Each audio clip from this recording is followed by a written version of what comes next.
Mbote Belé na bandako bisika bozwami Mwinda yango. C'est votre émission Mwinda. Oyezali votre serviteur Gabriel Mpoy Molobeli Nabino. Mwinda des émissions et peut sarabino toujours les miens. Là où vous avez des questions ou les autres la réponse, Mwinda zoya pona kusunga bino afin que bozwa lumière. Ils ont fait sabino par réponse au yamituna nabino. Na Mwinda, c'est une émission chrétienne où tu développes un thème, un sujet, comme d'habitude, na émission Mwinda, il faut que la biki na yo pembeni, joie kaye na yo pe zalana yango, joie pe Bible pour vérifier l'écriture. Oui, que na émission na biso Mwinda, to benga na rabino basal na Nzambe. Oui, les lopé to benga bino mosal na Nzambe. Oya bengami na kombo ya aza prophète, aza penga mosakoli. Kombo na ye Timothée Mungu, le prophète. Alors nayende toko pasola, nayende toko fongola liboke oyo ya sijo eza penza motu ya makasi ko songola ndako et na lombango na okena na kopesa mbote po mona ye papa Timothée Mungu mbote. Mbote papa Mpoyi Marcel Soussou, je crois, vous avez des infos dans l'émission Mwinda pour nous éclairer comme d'habitude. Bananzambe, Bissika, l'Ampezo Pela, et la direction, il y a attachement, il y a vision, il y a bâtiment. En tout cas, merci beaucoup. Comme on a prophète Timothée Mungu, il y a l'église Kinshasa, la Bénin Komo, il y a Timothée Mungu, le général de la foi, nous avons l'église Miel, dans l'unité. Premier Founan, ici on a un pasteur dans un vrai, voilà un peu identité de Yamon. Oui, c'est la deuxième fois na yo na émission na biso na kata plateau na biso il y a émission Mwinda. Et peut être impressionné les années. En tout cas, lumière et zaka lumière, bisika pour les alliés, et zaka bisika aux vérités et zolobama. Les abisika au mensonge zaka milité parce que pour les zaka signe la vérité. Voilà un peu, en tout cas, je suis très à l'aise. L'émission Nayo, en tout cas, te belé, bazo pika, te belé, bazo joie connaissance, bazo pambama. En tout cas, félicitations pour l'émission Mwinda na chaîne Omer TV. Je suis très content. Merci beaucoup. Après ces félicitations, binope balandi émission Mwinda te pisi binope félicitations. Nengi bolanda ka to ebiete beaucoup pambama la carte émission. Parce que l'émission est allée pour apporter lumière. C'est quand mon les allées, on aura toujours, c'est quand mon les allées à ta lumière, ce qui est lumière est bien, on aura toujours mon alors l'émission est l'autre, on a un thème très important autre développé dans le prophète Timothée Mungu. Le thème en question est le Saint-Esprit. Yesu loba ete esengeli nakende pour être moli mon santo ya na kotika bino pamba te. Molimo santo aya wasunga bino. Alors chaque fois tolba que non ngana zana molimo santo mususa koloba ete yo zangi penda molimo santo. Oui, lelo yonde tulungi to développer na elongo na prophète Timothée Mungu akofongolela biso tempo biso lelo na émission comme d'habitude to yakandela na mituna. Muto ya kofongola ngo ezande le prophète Timothée Mungu yango na biki no zala vraiment branché. Numéro de biso téléphone est à place wana mona na ba écran 081 511 74 97 et ozana posa ko tuna mituna benga biso komela biso to reposer le prophète Timothée Mungu mituna oyo ko tuna biso ozape na ba suggestion pour na émission oyo ekende liboso komela biso. Oui, chaque fois émission tant les kakaboye landa on na YouTube comme on a Gabriel Mpoyi TV pour mon émission il y aura toujours le prophète Timothée dans l'ombango thème toujours le Saint-Esprit. Au juste c'est quoi ou c'est qui le Saint-Esprit? En tout cas nazane sengo makasi ya ko poussa na liboso ya bana nzambe pour na ko partager penser to idée oyo elongo bani ya molimo na nzambe. Le Saint-Esprit en français. En tout cas, Obi, qui est le Saint-Esprit? Ou Tolobi, qui est le Saint-Esprit? Toye Baba, Toba Hollande, Bazala Bossa Boyeba. Le Saint-Esprit, ou juste. c'est qui? D'accord. D'abord, premièrement... Ou qui est? D'abord, premièrement, le Saint-Esprit, il est Dieu. Alors, nous allons expliquer pourquoi il est Dieu. Alors, il a participé à la création humaine. Alors, la Genèse, faisons l'homme à son image. Alors, faisons. Là, c'est Dieu le Père qui parlait au Fils et au Saint-Esprit. Alors, participer à la création, il y a l'homme. Hein? Alors, tant que la moutou, le Père était là, le Fils était là et le Saint-Esprit était là. Parce que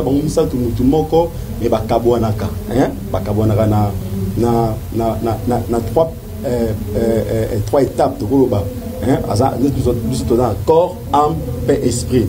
Alors, dans la création, le Père parlait de la divinité.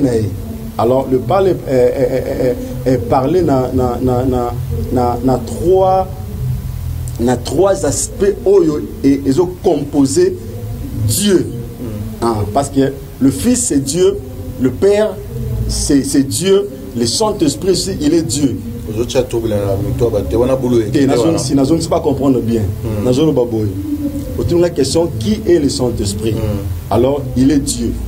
Il est Dieu. Il est Dieu. Sikoyo, la création de Zomona, Père Azoloba, faisons l'homme. Il parlait à qui? Tu vois? Parce qu'au commencement, c'était Dieu, le Père. D'accord? Alors, Dieu se disait au Fils, il parlait aussi au Saint-Esprit. Wana banjelo bazagite. Ti bazagite papa. Wana yemoko. Wana yemoko. Yemo na mi bandera na mi kabona na trois parties. Il est le Père. Le Père est là. Le Fils est là et le Saint-Esprit est là. Et bon, nous sommes bastante mutumoko. Si que tant créant l'homme à son image, faisons l'homme. Alors parler na Père, Fils, na Saint-Esprit. Donc le Saint-Esprit, il est Dieu. En un mot, il est Dieu. En un mot, il est Dieu. Bateau balba que non, le Saint-Esprit c'est une puissance. Ce n'est pas Dieu. C'est-à-dire quand nous le Père, le Fils et le Saint-Esprit. Donc c'est trois personnes. C'est trois personnes différentes. C'est-à-dire que non, le Saint-Esprit, maintenant c'est une puissance. En dehors de les ensembles, les ans de puissance. D'abord, lui n'est pas une puissance, c'est lui qui donne la puissance. Lui n'est pas une puissance. Il est Dieu. D'abord, expliquons. Il est Dieu. Lorsqu'on a créé l'homme, il était là.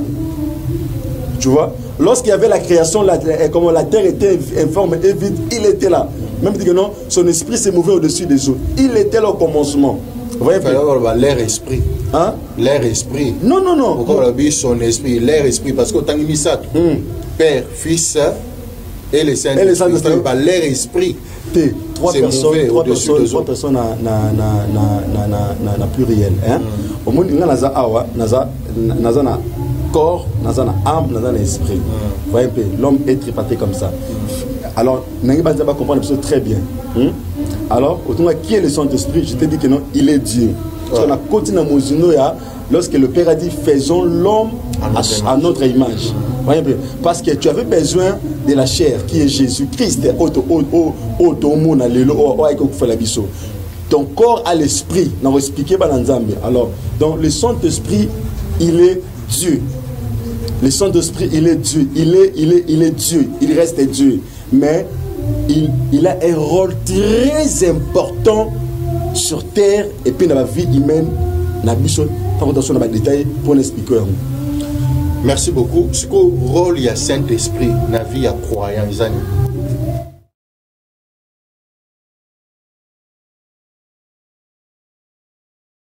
Jésus-Christ comme lorsqu'il est venu sur terre, Jésus-Christ comme notre modèle. Dans Ésaïe 61, le verset 1er, a se présenté Boé. On a baptisé Jean-Baptiste. L'Esprit du Seigneur est sur moi. Vous voyez un peu. Alors l'Esprit du Seigneur est sur moi. Parce que l'Éternel m'a oint pour avoir sa mission. Vous voyez un peu. C'est une mission niée à Kosala. Mission niée à Kokokisa. Mission niée à exécuter. Vous voyez un peu. Parce que le rôle il y a Molimo Santo 4 Nabiso et il y a Kapambate. Ce que je Molimo Santo a coupé son mission. Ce qu'on a eu que lobby rôle à Molimo Santo et Yaka Pambate Ayak ou Yaka. Peut-être que l'Inga les a moins problème. Parce qu'il va te belé, le Saint-Esprit. Bazolo bayeno et Yaka wana ne batula. Na lingi linga les chefs sur la complication te. Na lingi linga la eza quoi la pour la compréhension na biso. D'accord. Alors peut-être nga na ziba moi quoi placer te na linga la onga na za peut-être la connaissance nanga. Na za moi na kini na weta mina RDC Congo. Na ça étranger te comme dit le colo dans 100% papa. On va de père de mère. Alors na lingi te linga la ndé et puis ça biso moi complication. Le Saint-Esprit il est Dieu. Il est Dieu. Il est Dieu. Il fonctionne en nous. Vous voyez un peu. Maintenant, comment recevoir le Saint-Esprit? D'abord, il faut d'abord croire en Jésus-Christ. Mutu o andime lié sur comme au côté mobile snae muli mo santo siko azana droit au côté na kati bo mona pour fanda. Sukuna no ndime na Yesu te o akufela biso ne kulusu muli mo santo azana place au fanda na nzoto na ote. Rôle na esko so yoko vendre les années benza.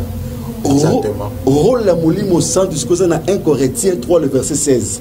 Abi que ne savez-vous pas que votre corps est le temple du Saint-Esprit où l'Esprit de Dieu habite en vous. C'est lui qui va détruire maintenant cet temple, ce corps. Abi moi aussi, hein? Ça veut dire a commis défenseur pour Nabiso. Donc le rôle la molimo santo ce qu'on y a des Seigneur a comme défenseur. Ata garder ça na poto mais ça na alingi bien kotate. Donc, au moment où alinité yo pèdre, alinité yo koya, alinité vous allez exposer parce qu'il est notre consolateur, il est notre défenseur. Le rôle du Saint-Esprit dans nos vies, il joue beaucoup de rôles dans la vie chrétienne. Il joue beaucoup de rôles dans la vie des chrétiens. Si tu reçois Christ en toi, le Saint-Esprit vient habiter maintenant en toi. Son corps est devenu son temple. Puisque au temple, on est comme une surveillance naïe. Na contrôle naïe. Abi oya comme ko détruire temple wana d'abord lui sera le premier à ko détruire tanga détruire corps na. Tomoni Yesu azoye bisa ba disciple lobi que non bokende bozala esika moko. Nde esika molimo santo ayaka okita so tale na Bible. Effectivement na acte yo yebisa biso mutako yamba lelo yo. Mutako yamba molimo santo ndengeni to ko recevoir ye ndengeni. Alors lorsque Christ a coupé les biseaux, alobi nyonso et kokisami, d'accord. Alors porte comment ouvert, il y a quoi accepter molimo santo à côté kati na yo. Alors il y a quoi accepter molimo nzambe et fanda kati na yo. Tu vois, il y a quoi accepter Christ à fanda kati na yo. Voyez peu. Bah ça lenti moi j'aime beaucoup moi j'aime beaucoup parce que abi et avantage parce que Oya Koya a consulté mais il vous parlera tout ce qui est de moi. Donc lui nous parle de rien que de Jésus. Tu vois un peu. Alors misala nous soit Jésus Christ tout donc il est Dieu déjà. Donc il est Dieu. Voyez un peu. Donc tango yambi molimo santo na katina yo. Maman, au comme une garantie éternelle, au comme une garantie à vie, na vie chrétienne. Voilà un peu. Donc c'est-à-dire tant mon moto to belelaka to nakata ba culte yebisa molimo santo akita est-ce que c'est normal nakata culte to bandi culte botobi nekolangai voilà pas modérateur yebisa molimo santo akita le kola vina yo est-ce que c'est normal bon ayaka jourwana et pas disciple je crois ba bondera le sambo na jourwana na chambre haute parce qu'il fallait akita il fallait aya voyez un peu ba tout ba malano yesuté papa nangai arrête église to bona dimanche il y a des gens qui n'ont pas reçu le Seigneur qui ne croient pas aussi que non corps les étapes à molimo santo qui ne croient même pas donc pour lui c'est ça va utopie hein au moins pour la bango ça va utopie comment voir le Saint-Esprit comment il opère comment il agit alinga mo le la mutu physique vous voyez un peu or azala azoa agit dans la dimension esprit tu vois c'est un esprit dans un corps skoyo prophète auto yebisa biso que non le Saint-Esprit na mukuse c'est Dieu Bible zoloba que eskami bale misato basangani nzamba za na kati na bango sikoyo lokola tozo sambela nzamba za to sangani misato nzamba za wana mais to robele susu molimo santo akita susu wana ekomi su mutu mususu oh mon Dieu Et ce sont des très bonnes questions. Alors, on a différencié le comment. Oui, na étape, il y a ma prière, et ça très important. Au moins, si on dit boyo, au Congo, ça va être la moule sans doute. Tu vois un peu. Et que d'autres boyo, non. Na ba réunion, tout ça, na dimanche, par semaine, tout ça, na posa na tous les jours. Ba bien consolateur. Qui peut te consoler, papa, s'il n'est pas avec toi? Pourquoi qu'on le battait que non? La Bible le lobby, Nzamba Zawana, Tokolo Bate, Nzamba s'est manifesté. Mais Nzamba Wana, c'est lui le Saint-Esprit, c'est lui qu'on nous parle maintenant. Je t'ai invité 2 fois. Pas 2 fois, mais il y a des gens qui veulent la prière et en salle. Tu veux parce que quand l'Esprit de Dieu règne au milieu de nous, quand il descend, il y a sa présence. Papa, je me suis limité à un bouchon, hein. Je te dis bouchon extrême. Mais papa, quand un chef de l'État Zoya, papa, je crois dans la 16e limité. Mais déjà, dans la première limité, tu as senti présence de ses commis. Je refais un néwana. Waouh. Tu sais, donc lui, il est de loin déjà, mais on sentait déjà que c'est comme si il était là où nous sommes, tu vois. Sa présence a déjà dévancé avant qu'arrive Néa. Tu comprends ce que je dis là? Donc, quand on dit que son esprit descend, on sent tout Aya, papa, il descend comme ça. On va sentir directement que l'endroit est changé. Même si celui qui était incapable de voir, incapable de sentir, incapable de prier, quand il descend, papa, il va te donner des mots pour la prière, des requêtes pour la prière, des sujets pour la prière. Même quand tu vas commencer à prier, tu dis non, pour 5 minutes, il n'y a pas mal. Et déjà 1 heure du temps. Mais qui a fait cette 1 heure du temps là? C'est le centre qui change. Donc, il peut te ramener, tu vois, là où toi tu ne pensais pas. Tu vois. Et quand il descend, papa, tout le monde a régné au milieu de nous. Quelles différentes faites-vous dans le terme suivant? Autant la caméra, être rempli du Saint-Esprit. Être baptisé du Saint-Esprit. Être revêtu du Saint-Esprit. Na bandeli. Les gens ont un terme où ils ont la différence. La différence. Être rempli du Saint-Esprit.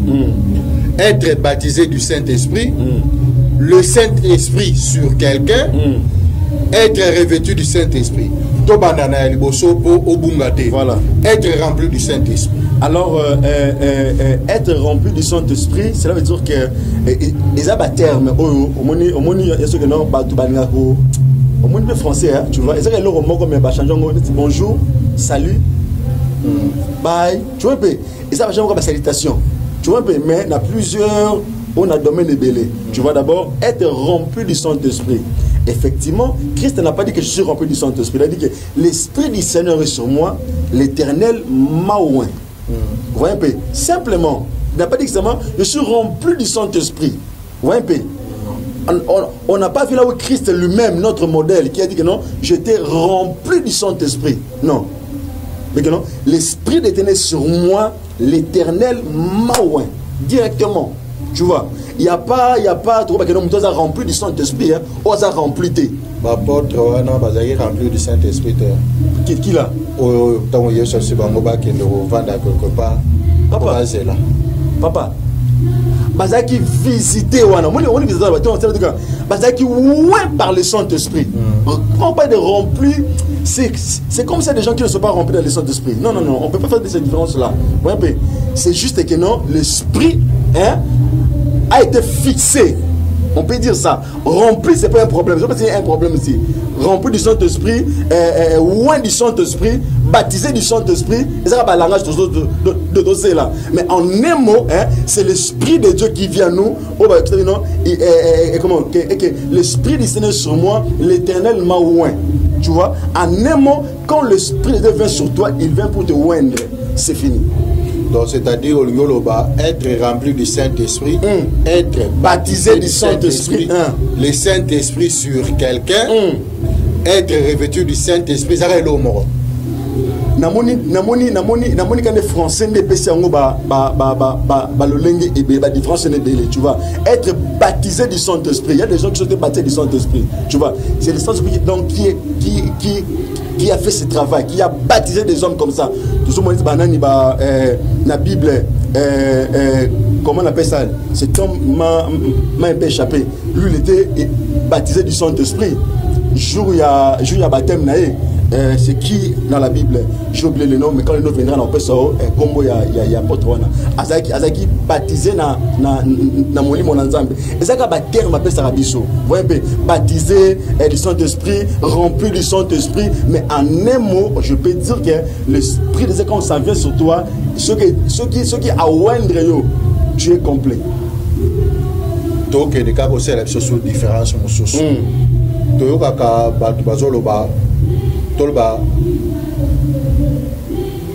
Quelle est la différence entre l'Esprit Saint?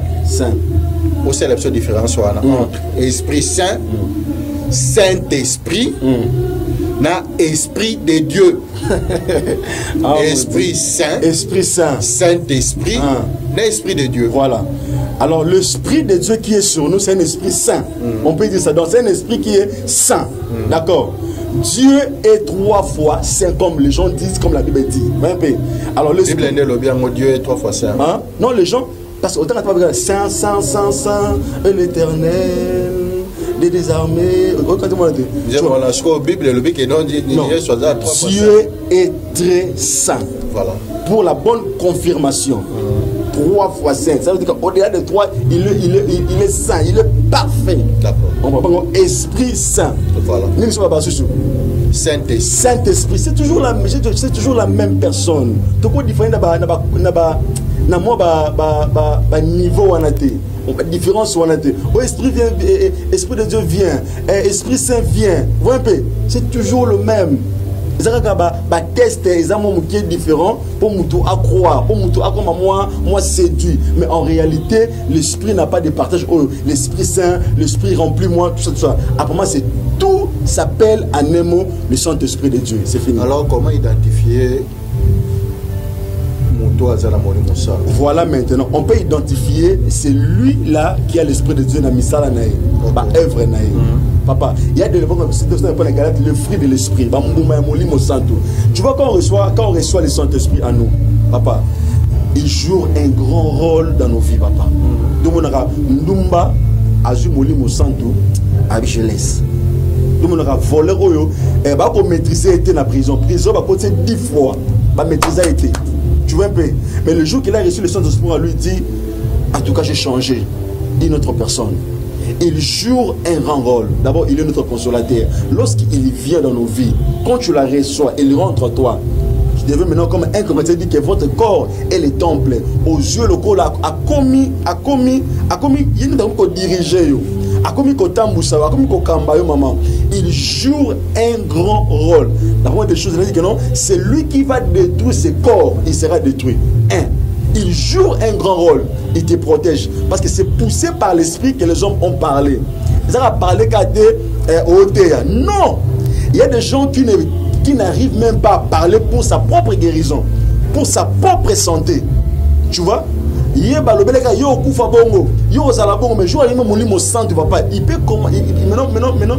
peut être poussé par l'esprit. Je ne mourrai pas avec cette maladie. Moi, je serai plus pauvre. Qu'est-ce qui fait ça? C'est l'esprit qui le pousse à parler. Abba Père. C'est ça. Ça joue un très grand rôle quand on reçoit le Saint-Esprit qui vit en nous.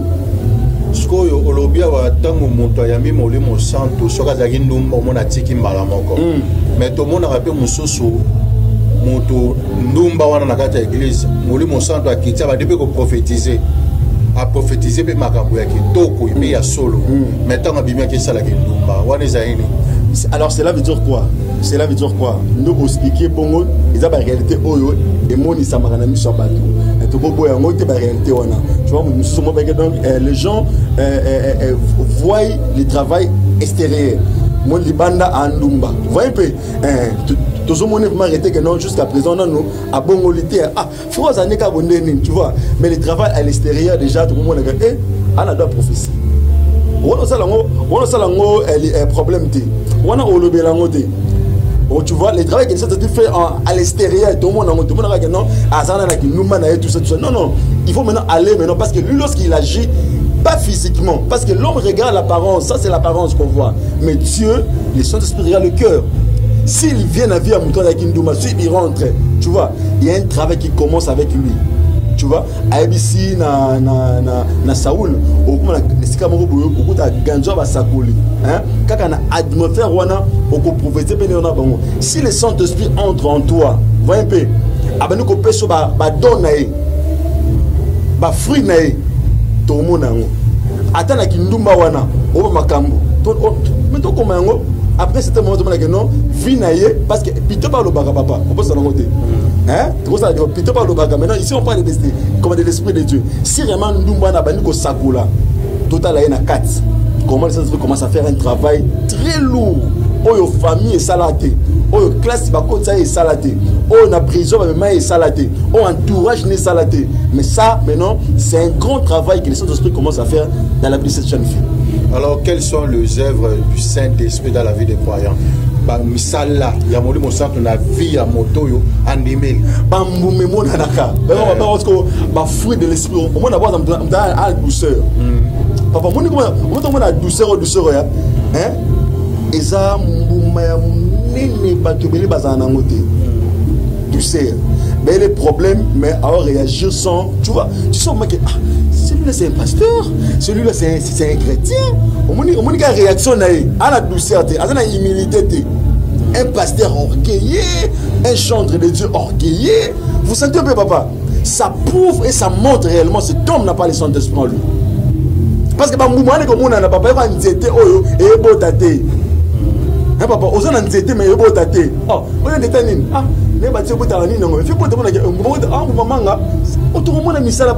Parce que quand il vient en toi avec un été, ça va fruit.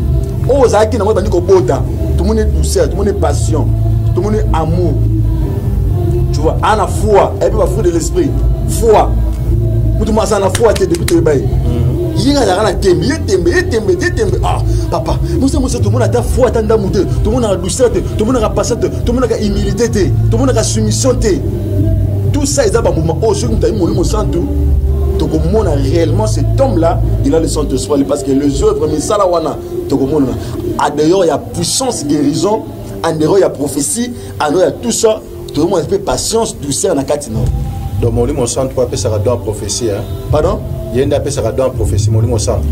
Parmi les dons, parce que ils ont don de père, il y a Saint-Esprit. Hein?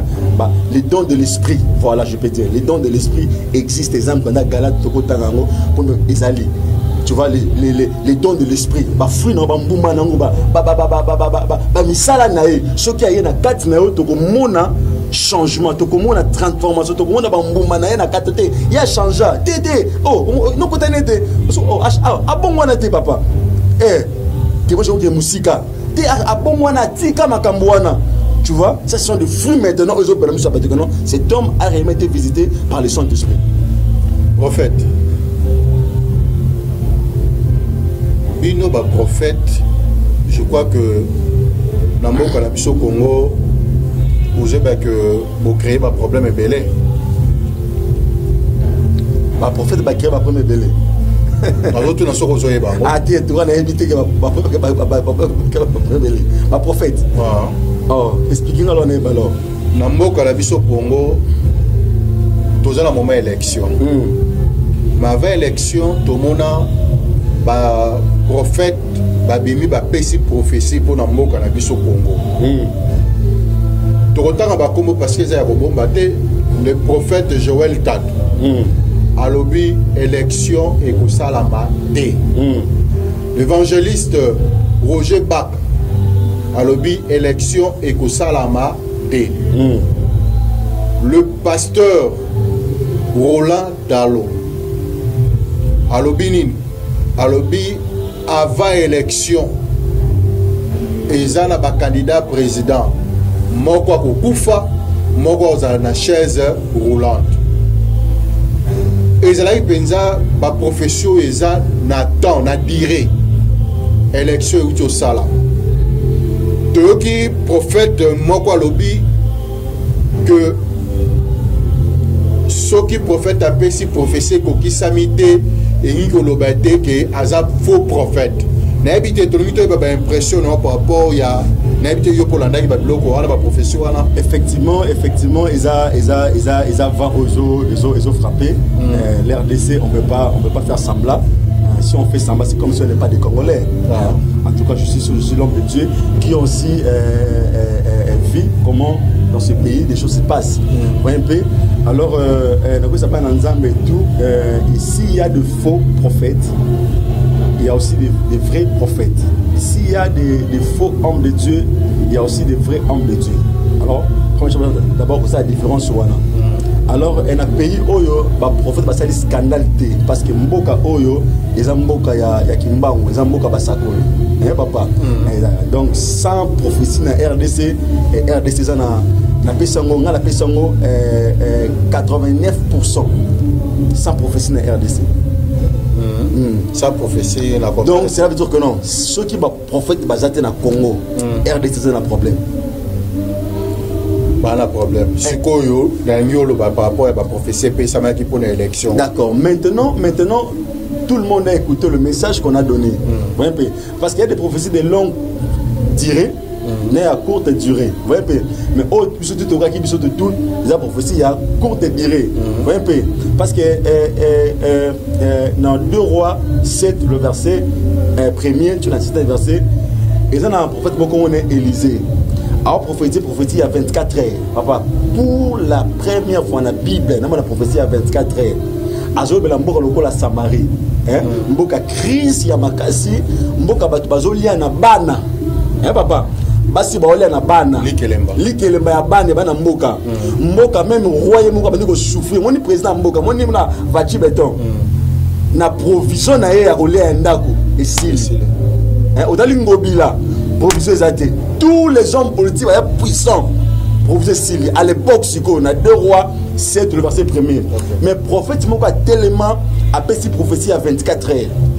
Avec lobby économie en Mboka Oyo. Lobby de dollars en Mboka Oyo. Et ils ont changé. Officier a tellement avec profession économique. Parce qu'il y a des magots économiques. Il y a comment économie est jouaka. Il y a comment ça les makana 24 heures et ça matin. Mais le lendemain matin, il s'accoulit à Élysée et s'accomplir. Alors, un prophète est testé. Écoutez-moi, peuple de Dieu, Église. Un vrai prophète est testé. Si un prophète prophétise quelque chose, on doit tester si réellement la bouche de Dieu a parlé.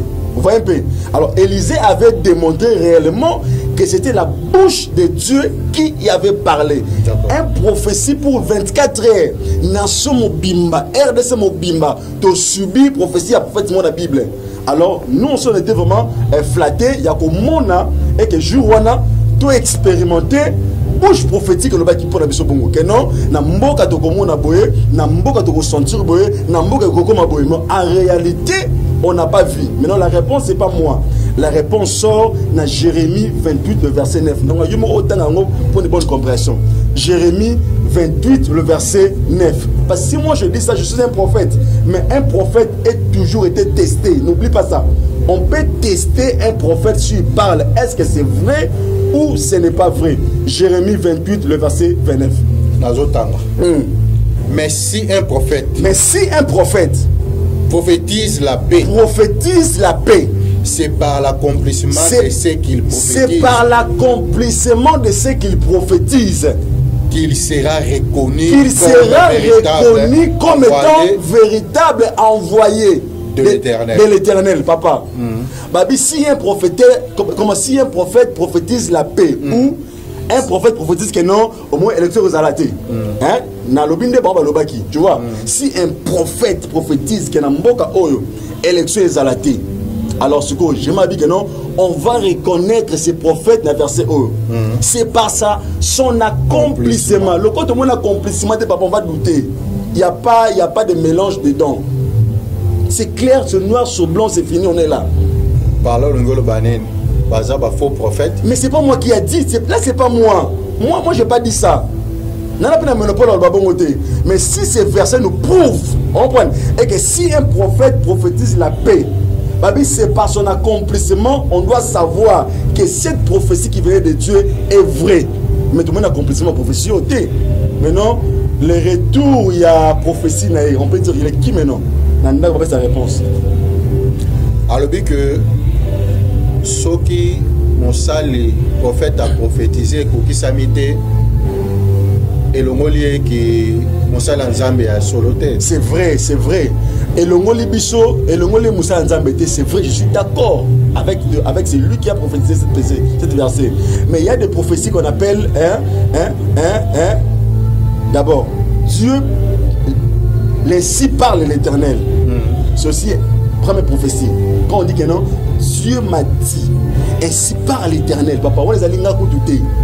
Yopété, Nzambo de bon de la lobby a précisé. Papa, deuxième des choses, Dieu confirme la parole de ses serviteurs. Donc, il y a un prophète à Loba qui d'abord est ça même à Loba ya Mounoko, Nzambe a Koukisi Angote. Tu vois déjà des choses différentes. Et frapper. Première des choses à Loba qui est Koukisama, tout le monde Angote. Oui, ainsi par l'Éternel. Même ces paroles propres qui peut dire avec Nzambe a Koukisi Ango. Dieu n'a pas aussi agir dans ses paroles. Échec. Tu vois? Même poussé par l'esprit que les gens m'ont parlé. Même que, attends, Nzamba Tinika Kende Aloba Makamamwana et ça limité. Automatiquement, prophétie, il y a Jérémie et Kangié. Hein? On doit reconnaître un vrai par son accomplissement. Ça, l'accomplissement de prophétie, il n'y a pas le vrai. Voilà, tu es un prophète. Mais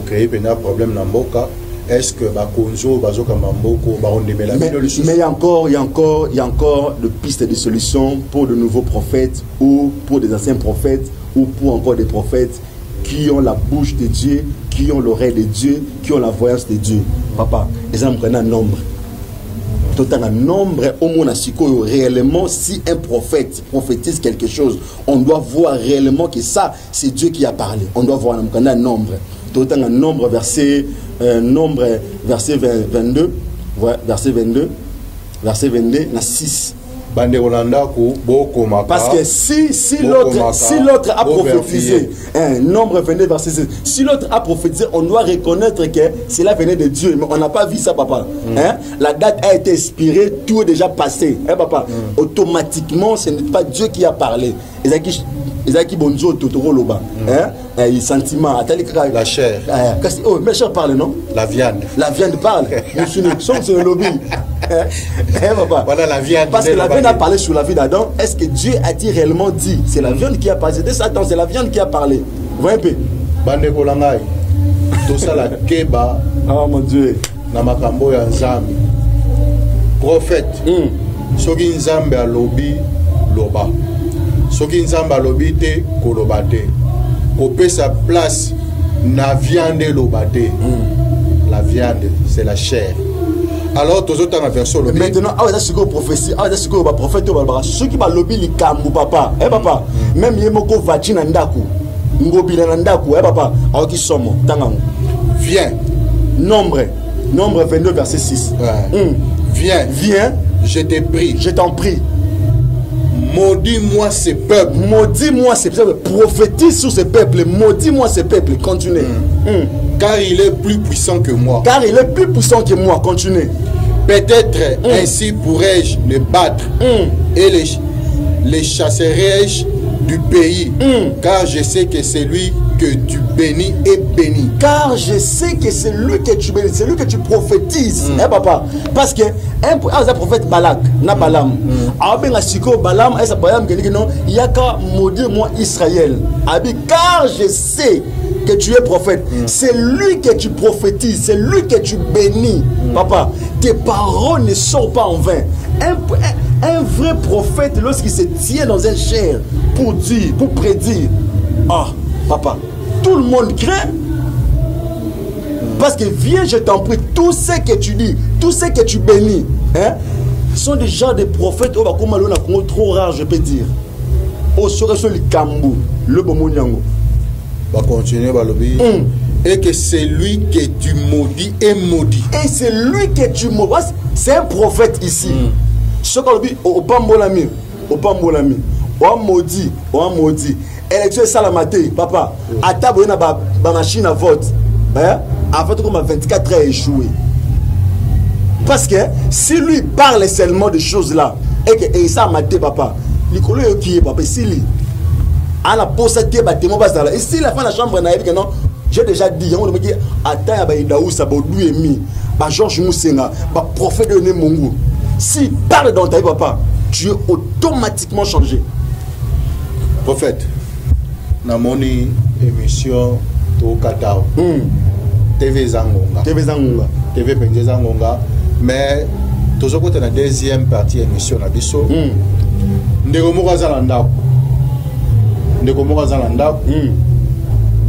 problème. Ndekomoko azana mbete hôpital, azana solution te. Ba médecin ba lobi que non yo pona yo esuki. Aba déjà kotanga mikolo na ye. Ba msusu ba garantie sili ba mona bandako. Ba msusu baza wana azana makambo je ba isika ya kozwa solution te. Yo za prophète na kate ya émission.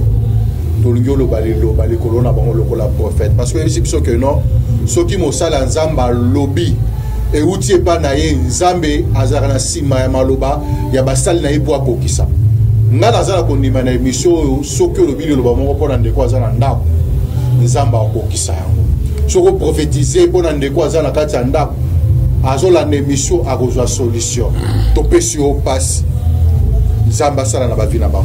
Merci beaucoup na bana nzambe basé belé ko na TV na musika. En tout cas, je vous aime beaucoup et Dieu est à votre disposition ce soir ou c'est à ces moments.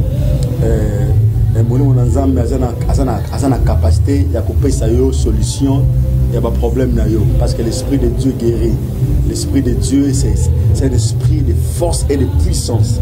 Alors je mérite un peu de Dieu moment où tous en réellement il y a des prophètes, il y a des sakoli. C'est vrai avec tout ce qui se passe au Congo en RDC, nous avons entendu des choses que tous moi qui est dessus, il y a des prophéties phares, hein, des prophéties phares qui n'a pas eu l'accès, vous voyez un peu, et ça la réalité est qu'il y a des prophètes na onction prophétique et qu'il sauté parce que Dieu, il y a encore 7000 qui n'ont jamais fraîchi les genoux devant le prophète Abal. Il y a encore 7000. Dieu est un Dieu de réserve. Alors Dieu a la capacité de couper cet équilibre dans la RDC avec de nouveaux vents, avec de nouveaux prophètes.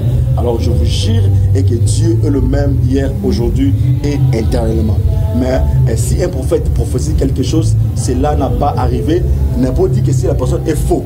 Vous voyez un peu, je n'ai pas dit ça. Il n'est pas faux, mais sa prophétie que je dis maintenant, on reconnaît un prophète quand il parle de choses accomplies. Ça, l'accomplissement, le prophète n'est pas prophète. Selon Jérémie 28, le verset 9. Pour nous choquer, pour nous susciter, juste un éclaircissement pour nous avoir un zambé. Bon ménage à cas, surtout dans le niveau de la faute. Vous voyez un peu, que non, mais nous ne sommes pas déjà de ces prophètes-là, alors maintenant, j'aimerais prier, libérer l'onction sur toi qui es à la maison. Je vais faire une déclaration là où toi tu es à la maison maintenant et que Dieu, le Dieu de mon Père, le Dieu des esprits des prophètes, le Dieu des alliances, à Kota, Makamulayo, avant tout ça, le 31 décembre, yo au témoigné, yo au virbola monzambe. Alors je prie maintenant, Saint-Esprit de Dieu, dans le livre d'Ésaïe 61, le verset 1er, Père de God, tu as dit que l'Esprit éternel sur moi, l'Éternel m'a oint pour annoncer, Père. Je viens annoncer à ces moments, tout esprit qui était malade, tout corps qui était malade, toute chair qui était malade, à ces moments, mon Dieu, mon roi, et que ta puissance de ton Esprit Saint, et que nous libérer dans le hôpital, et que nous libérer dans la prison, et que nous libérer dans le combo de Jésus-Christ. Oh, nous sommes Père de grâce, et bien qui ont marché dans la vie à peuple, mon Dieu, mon roi, qu'on a siko, nous libérer force et puissance, et quota, et que nous briser la chaîne de nyonso, et que nous briser la chaîne de nyonso, et que nous briser la chaîne de nyonso par la puissance de ton Esprit Saint, Père de grâce. Guéris maintenant. Envoie ta parole, Père de grâce, et ta parole, fille. Guéris, mon Dieu, mon roi. Je libère une parole maintenant. Toi qui étais malade, toi qui étais souffrant, toi qui étais désespéré, à partir de ce moment, je libère l'Esprit de Dieu et que nous pique Sabino. Nabandako. Tena zobonde sikoa. Na momo na mwasi na mwana maboko. Azobe la maladie à paiement, asthme.